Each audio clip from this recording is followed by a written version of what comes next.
Hello, gang. Tattooed Biker here with you. And tonight, I'm going to be doing something a little different. I'm going to lead off with two true cryptid encounter stories from viewers. In the first one, it details a strange, cryptid feline creature. And then a Kentucky man describes a truly harrowing, possible Bigfoot encounter. But lastly, I'm going to share a mysterious series of incidents and sightings from Illinois that I believe are all connected, where the creature in question went on to become known as the Farmer City Monster to locals. And I think you'll find this story just as fascinating as I did. It's going to be a great one. So grab your gear and let's ride to cryptid country.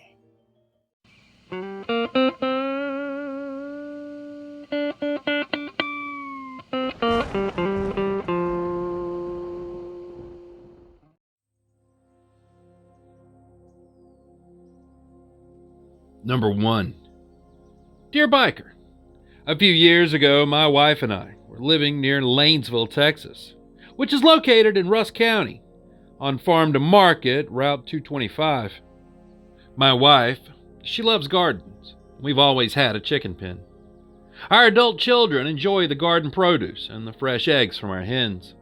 We lived this way for many years after we moved there in 1981. We had no intention of ever going back to the big city. The incident that I'm writing to you about, it happened in 2015, and it signaled the end of our chicken business. You see, each morning I had to walk down to the chicken pen that was about 150 feet behind our house. After I would feed the chickens and check their water, I would head back to the house to eat breakfast. I had guns, but I never carried one around our own property. Around that time, we had a terrier who went everywhere that we did. She had never shown any inclination to be afraid of anything, but on this day, I was in the middle of my chores when the terrier stopped dead still. She was fixed on something beyond the tree line, behind the chicken pen, and the hair on her neck and back stood straight up. She was just frozen there in place and didn't move a single muscle. I shifted my gaze to the tree line, and what I saw caught my breath. I knew that I was looking at something that I'd never seen before. This thing apparently had been just walking outside the tree line, and it stopped when we did. It seemed to be about the size of a large wolf. Its head was light gray, and there wasn't a single hair on its body. Its rear legs made it appear as though it could easily walk on all fours and stand up like a man. The tail was the same length as its body, and from where I stood, it looked like a dog until it turned, revealing its head. And that head looked a lot more feline than canine, with similar short pointed ears. The eyes, well, they were something unworldly. They were bright blue and bored into us for about 15 seconds, showing absolutely no sign of fear. It then turned and walked into the woods and out of sight. I tried to make sense of what I'd just witnessed. As I hurried and tossed the chicken feed into the pen, I realized that the terrier had already hightailed it back to the house. Over breakfast, I told my wife about the encounter, and from that day onward, the terrier, well, she wouldn't go near the chicken pen unless she was with me. And even then, she stayed behind me, always watching the woods. I did too, to be honest. And it's strange how random things can suddenly make sense once you start to see the connections. A few weeks later, a feral dog got into the pen and was trying to kill a chicken. I was going to gather eggs, and ever since the strange encounter that day, I'd been carrying a rifle with me. I shot the dog, got a shovel, and dug a hole behind the pen. The feral dog was the size of a large collie and must have weighed 80 or so pounds. I had to drag the carcass to the hole and roll it in. After burying the dog and securing the pen, I went back to the house and, well, that was the end of it, or so we thought. About 2 days later, while feeding the chickens, I noticed something odd behind the pen. I walked around and took a look, and what I found was a hole 2 feet across, right where I'd buried the old dead dog, and the carcass was gone. There were no drag marks, so whatever it was plenty big enough to pull the body up out of the dirt and then carrying it off without leaving a trail. I searched all over the back of our property and never found anything that would suggest some sort of scavenger was at work. My wife and I were the only ones who knew what I had buried back there. The next morning, when I went to feed the chickens, it looked like a crime scene. They were all dead, and their headless remains were scattered around the pen.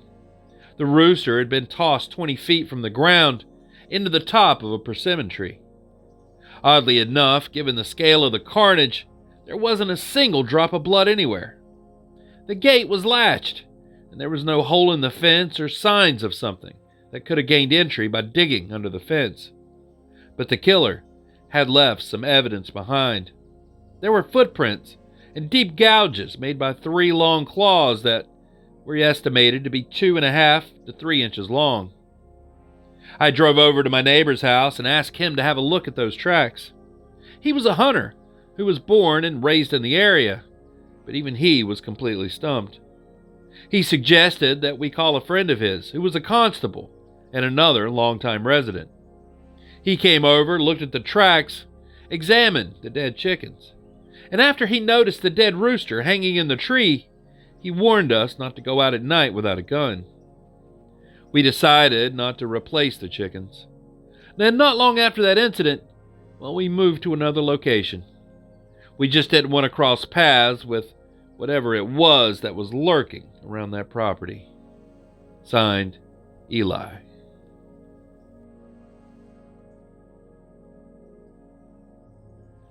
Number 2. Dear Biker, last year in June, 17 cats went missing from my ranch. I have a private rescue, providing heated cat hotels, food, a lake, 7 stall stables, and medical care for about 35 to 45 cats. We also have bears and mountain lions, and deer too, all wild.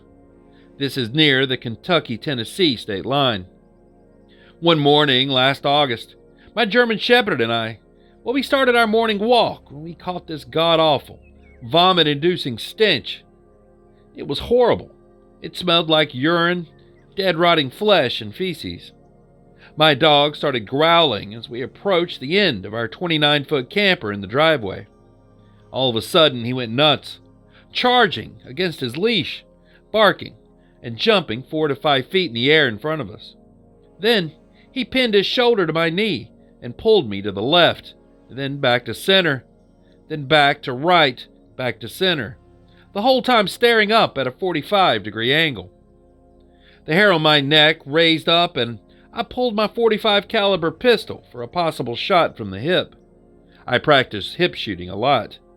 I noticed, with the barrel pointed out, it was level with the ground, but when I pointed it to where the dog's nose was pointed, it was 8 to 9 feet in the air. I've trained most of my life to remain calm during a crisis, and noting how high the muzzle was pointed, the stench, my dog's behavior, and my location, I thought that I might be looking at a cloaked Bigfoot, invisible to humans but not to dogs. I began talking to it in a calm, slow, commanding voice. I told it I was tired of it killing my cats. My cats were like my kids. Feeding them, housing them, giving them meds, and protecting them, that was my job. And if it didn't stop using them as snacks, I would kill him.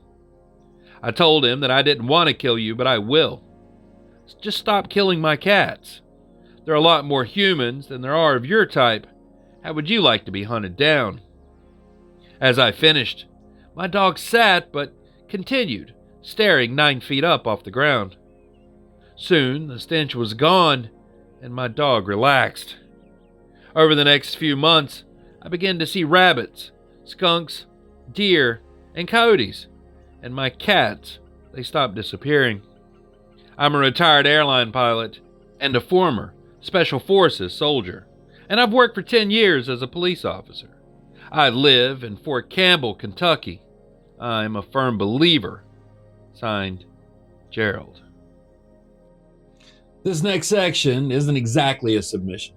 It's just a result of a little research I've done from various newspaper articles, and it concerns a rash of sightings, all concentrated around the same area.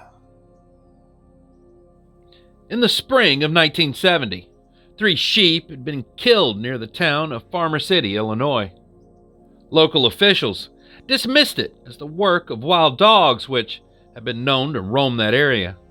In July, just outside of town near Salt Creek, there was a 10-acre section of woods and fields that was a popular parking spot for teenagers.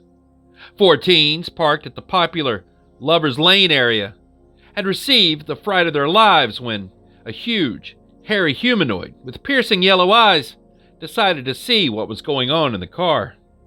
After the creature was scared away by a flashlight, the terrified girls demanded to be taken home. The boys, they returned to investigate and again encountered the creature. Even with the windows closed, its stench permeated the vehicle. They didn't stick around. The boys led local police to the area, but a search turned up only a much flattened area of brush, which they thought to be a nest. During the next 2 weeks, multiple sightings of this creature were made around the area, including one sighting by Robert Hazlett, a Farmer City police officer. And a week after this sighting, the creature was actually spotted 20 miles southwest in Weldon Spring State Park near Clinton, Illinois. It was a bear bathing in the river but fled the dense woods when it realized it was spotted. Later, a policeman and a conservation officer found tracks along the water's edge that definitely didn't belong to a bear, and they were reportedly very large and human-like. Days later, the creature had apparently migrated 15 miles north to Hayworth, Illinois, where it was spotted late at night crouching by the side of a country back road. It jumped and fled when the car slowed to observe it. The startled observer described it as ape-like. Still seemingly on the move, this beast was 10 days later witnessed by a team of construction workers outside of Waynesville, Illinois, about 10 miles west of Hayworth. There, this thing had sprinted across the road and into the tree line in front of their van near dusk. Another Waynesville resident also reported seeing it within days. That was the last report of the so-called Farmer City monster, and one can't help but wonder if it's continued its strange journey northwest across central Illinois. If it did, as far as I can tell anyway, it was never reported again. And there it is, all the true cryptid encounter stories and reports that I have for you this evening. So what do you think about these? I'm anxious to read your thoughts and theories down in the comments below, but please, keep it respectful to the witnesses. And if you have a strange experience or unexplained encounter that you want to share, just send it to the email address in the description and, your story may just wind up in a future video. Anyway, thanks so much for riding with me tonight. I really appreciate you. And until next time, stay curious, stay vigilant, stay safe, and I'll be seeing you on down the road a ways. Biker out.